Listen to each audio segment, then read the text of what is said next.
politics trumps economy on our continent, and that's a dangerous thing.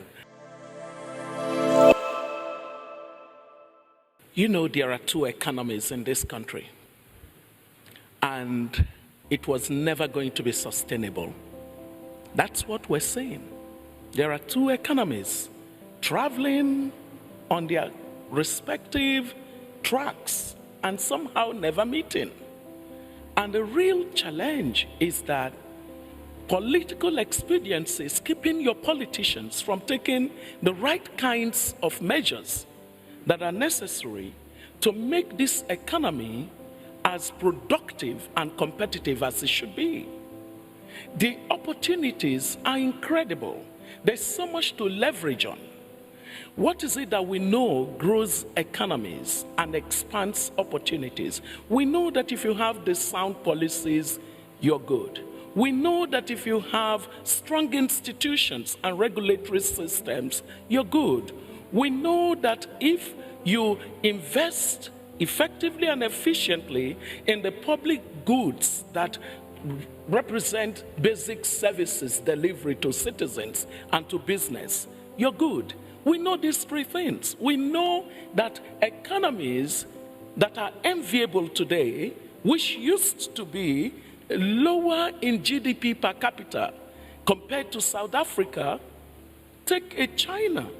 A China went from where it was less than $1 trillion of GDP to $14 trillion of GDP. For goodness sake, we know that just embracing the basic principles of the markets and allowing the markets to set the incentive for the business.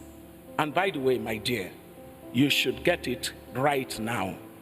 The business elite and the political elite will be in trouble in this continent.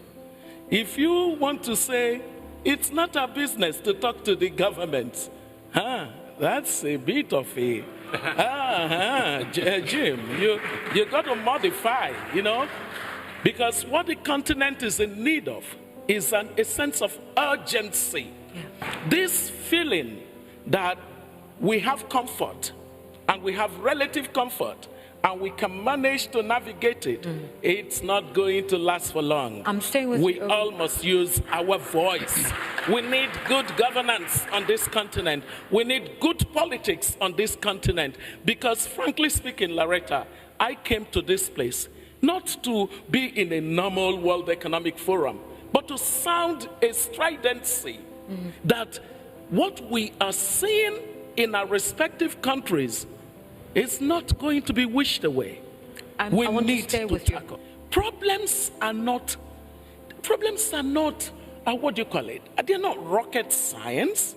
The good thing for Africa is that we actually find examples of countries and continents that have been down our path.